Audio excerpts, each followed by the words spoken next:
Hello everyone. In the previous part of the video, we have discussed about how the magnification, power, and the focal length of a combination of lens gets modified if we place two or more thin lenses in contact with each other. Now in this part of the video, we will discuss about the refraction of light through the prism and also the formation of rainbow and the different types of rainbow. Now at first we will discuss about the refraction through a prism.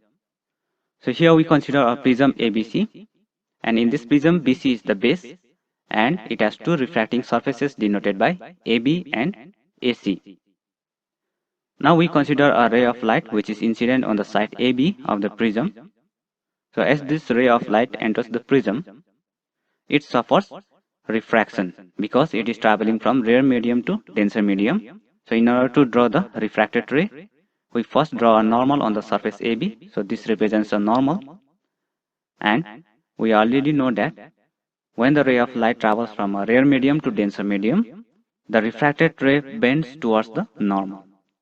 So this represents the refracted ray, and this refracted ray again on the surface AC, it suffers second refraction because it will be traveling from denser medium to rare medium. So there is a change in medium.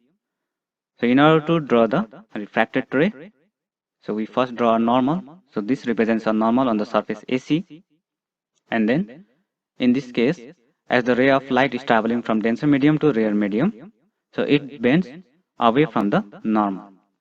So this represents the emergent ray. Now the angle between the incident ray and the first normal, we call it angle of incidence, which is denoted by I. And angle between the first normal and the refracted ray, we call it angle of refraction, and let us denote it by R1. And similarly for the second refraction, the angle between this ray and the second normal, let us denote by R2. And at last the angle between the second normal and the emergent ray, we denote by E. Now from this diagram, it is clearly seen that the direction of the incident ray and the direction of the emergent ray, they are not same. So by how much the incident ray has been deviated after passing through the prism, that is given by the angle of deviation. So in order to find the angle of deviation, we produce back this emergent ray and we'll meet the direction of this incident ray here, and this angle, we call it angle of deviation, which is represented by delta. Now at first let us derive the relation between total deviation delta, angle of incidence I, and the angle of emergence E. The diagram for the derivation is on the right side, so which I have already explained just before. So in this diagram, PQ is the incident ray and RS is the emergent ray.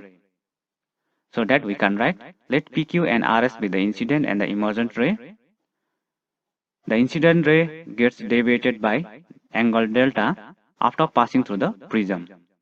So this delta is the angle of deviation, which is here.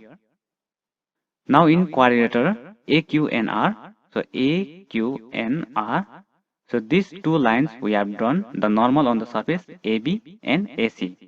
So normal means it makes an angle 90 degree with the side AB and AC of the prism. And we can write that angle Q and angle R both are equal to 90 degree. Now in this quadrilateral, we apply the angle sum property of a quadrilateral. That is, the sum of four angles in a quadrilateral is 360 degree. So that we can write this angle A plus this angle Q is 90 degree plus this third angle is angle Q and R plus the fourth angle is angle R, which is also 90 degree, equals to 360 degree. So from this equation, we can write the angle A equals to 180 degree minus angle Q and R. So let this be equation number 1. And then we take a triangle Q and R, so which is this lower triangle. And here also we apply the angle sum property of a triangle. So that is the sum of three angles in a triangle is 180 degree. So three angles are here, R1, R2 and angle QNR. So sum of three angles R1 plus R2 plus angle QNR equals to 180 degree. And we can write R1 plus R2 equals to 180 degree minus angle QNR. So let this be equation number 2. Now we compare this equation number 1 and 2. So here we can see that the right hand side of both the equation is same. So we can equate the left hand side of both the equation. After comparing equation number 1 and 2, we can write R1 plus R2 equals to A. So let this be equation number 3. Now the total deviation, which is represented by this delta, is the sum of deviation at the side AB and the deviation at the side AC of the prism. So here in the side AB, this is the deviation, so which will be given by this angle I minus R1, because this whole angle is I, which is vertically opposite to this angle, and this lower angle is R1. So we have to subtract in order to get this small angle on the upper side. So this angle represents I minus R1. So deviation at AB is I minus R1. And similarly, the deviation at side AC will be E minus R2. So here delta equals to deviation at AB is I minus R1 plus deviation at AC is E minus R2. Then we can arrange this equation and can be rewritten as delta equals to I plus E minus R1 plus R2. So using equation number 3, because this R1 plus R2 we can replace by A.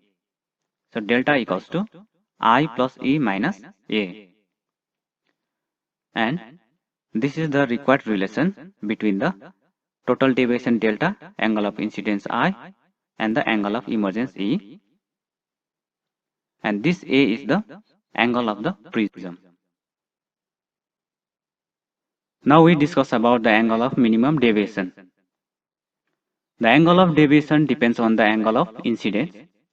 As angle of incidence increases, the angle of deviation first decreases and reaches a minimum value denoted by delta m and then increases again. So this angle of deviation delta, it depends on the value of angle of incidence. So when we increase the angle of incidence from 0, the value for delta will decrease at first and will reach a minimum value. And again, if we keep on increasing the angle of incidence, then the value for angle of deviation delta will increase again. So that minimum value of deviation, we call it angle of minimum deviation. Now the graph showing the variation of angle of incidence with angle of deviation is given by this graph. So here, as the angle of incidence increases, the value of delta decreases and will reach a minimum value, and again it will increase. So this minimum value is represented by delta m, and we call angle of minimum deviation. So this graph is very important. Now let us derive the second important relation, which is the relation between the refractive index of the prism in terms of angle of minimum deviation and angle of prism. So diagram for the derivation is on the right side, which I have already explained you. So let us consider a quadrilateral A, Q and R. So here angle Q and angle R is 90 degree. And after applying the angle sum property of a quadrilateral, we can write angle A plus 90 degree plus angle Q and R plus 90 degree equals to 360 degree. And from this equation we can write angle A equals to 180 degree minus angle Q and R. So let this be equation number 1. Now at the angle of minimum deviation, the angle of incidence will be equal to the angle of emergence, that is angle I equals to angle E, and this angle R1 and angle R2 will also be equal. So let us write angle I equals to angle E and also R1 equals to R2. So let us represent it by R. And then in triangle QNR, so this lower triangle, so here also we apply the angle sum property of a triangle, which is R1 plus R2 plus angle QNR equals to 180 degree. But at the angle of minimum deviation, this R1 and R2 will be replaced by R. So it can be written as 2R equals to 180 degree minus angle QNR. So let this be equation number 2. Now from equation number 1 and 2, we can see clearly that the right hand side of these two equations are same. After comparing equation number 1 and 2, we can write 2R equals to A or R equals to A by 2. So let this be equation number 3. Now the total deviation here, which is given by delta, equals to deviation at AB plus deviation at side AC. So which we have already discussed before. So that is delta equals to I minus R1. So this deviation, and this deviation is given by E minus R2.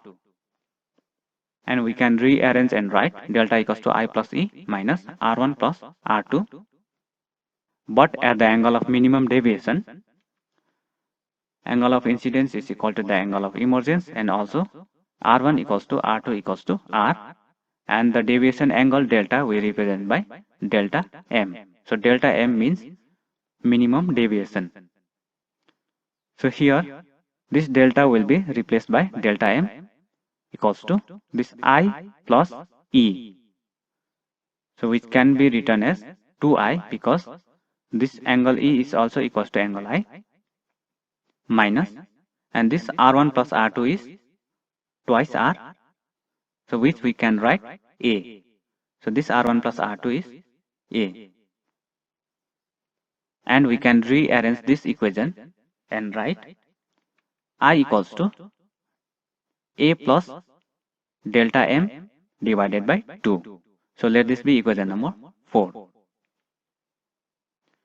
Now the refractive index of the prism is given by N21, which equals to N2 by N1, so which is the Snell's law, which is also equals to sin I by sin R. So using equation number 3 and 4, that is the expression for angle of incidence and angle of refraction, N21 equals to sin. So our I expression was A plus delta M by 2, which was equation number 4, and the expression for R was A by 2, which is from equation number 3. So this N21 represents the refractive index of the prism, A angle of prism, delta M minimum deviation, and this A angle of prism. So which is the required relation. Now our next topic is rainbow. So about rainbow, you are most familiar about it. So it is a natural phenomenon. So first let us define rainbow. Rainbow is a natural phenomena due to the combined effect of dispersion, refraction, and reflection of sunlight by spherical water droplets of rain. So we cannot see rainbow everywhere. So certain conditions must be satisfied in order to form the rainbow. So these conditions are: the sun should be shining in one part of the sky, and at the same time it should be raining on the opposite part of the sky. And the second condition is the observer should stand with his or her back towards the sun. So if these two conditions is satisfied, then only we will be able to see the rainbow. Now these rainbow are also of two types. The first is primary rainbow and the second is secondary rainbow. Here in the diagram, I have shown two rainbows. In the left side, the red color is in the inner part of the arc. But in the right side, the red color is in the outer part of the arc. So this makes them different, and we call them as primary rainbow and secondary rainbow. Now let us discuss how the primary rainbows are formed and how the secondary rainbows are formed. At first, let us discuss about the formation of primary rainbow. So here we consider two droplets of rainwater, and let us consider the ray of light from the sun is incident on this droplet. So as soon as this ray of light enters the water droplet, it suffers refraction, and it will suffer total internal reflection in this surface and will be internally reflected, and then again it suffers refraction at this point, and at the same time the white light of the sun will be split into 7 colors. In this way the different color will reach the eye of the observer, and in this rainbow formation it is a 3-step process. So first refraction, and then total internal reflection at this point, and here again refraction. So this type of rainbow is called primary rainbow. Now the formation of secondary rainbow. So here also we consider two droplets of rainwater, and when the ray of light coming from the sun is incident on this water droplet, it suffers refraction, and at this point this ray will again suffer total internal reflection, and again it will suffer second total internal reflection at this point, and at last it will come out of the water droplets and occurs the second refraction here, and at the same time when the ray of light comes out of the water droplets, the white light is split into 7 colors, so the different colors will enter the eye of an observer. So in this case the red color will be on the top and blue color will be on the bottom. But in primary rainbow we have seen that the red color was on the bottom and the blue color was on the top. And this secondary rainbow formation is a 4-step process. So first refraction occurs here, and then 2 total internal reflection, and at last again refraction. So here it is a 4-step process. So because of this only the secondary rainbow are much more fainter than the primary rainbow. So we can see clearly the primary rainbow, but the secondary rainbows are faint in color than the primary rainbow.